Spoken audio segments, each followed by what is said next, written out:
Ilang ordinaryong residente raw tulad ng tindera ang ginamit bilang incorporator sa mga Pogo Hub. Iniimbestigahan din kung may kaugnayan ng siyam na gas vent incinerator na natagpuan sa Porac Pogo Hub sa mga ulat na nakremate roon ang ilang empleyado. Nakatutok si Mav Gonzalez.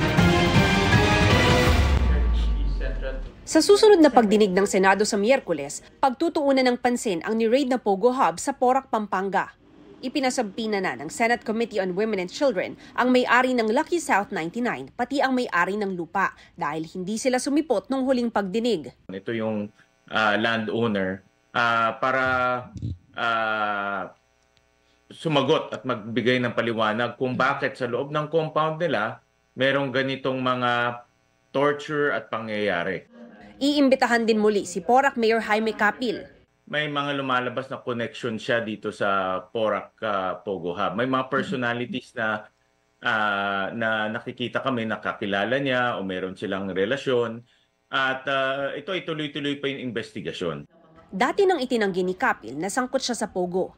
Ayon kay Senador Sherwin Gatchalian, nakikita niyang modus ng mga Pogo ang pamemeke ng incorporation papers kaya hindi matuntun minsan ang mga totoong may-ari. May Chinese na sindikato na nasa likod nito, tapos meron silang mga local na mga partners o local na ginagamit. Ito yung mga gumagalaw para makakuha ng permit at papeles. Sabi pa ni Gatchalian, minsan ay gumagamit lang umano ng taong ni walang kinalaman sa Pogo.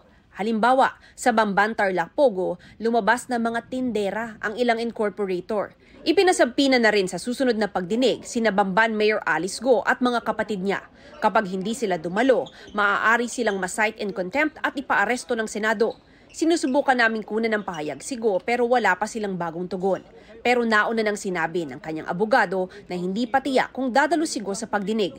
Samantala, iniimbestigahan ngayon ng Presidential Anti-Organized Crime Commission ang gas vent incinerator na natagpuan sa Porac Pogo Hub at kung konektado ito sa mga report na may mga empleyado manong crinimate doon. Yesterday it was confirmed by the Provincial Director of Pampanga Police that they were able to find around 9. If I'm not mistaken, 2 of those or 3 were found in Porac. We'd have to find a definite link, otherwise it would remain as conjectural.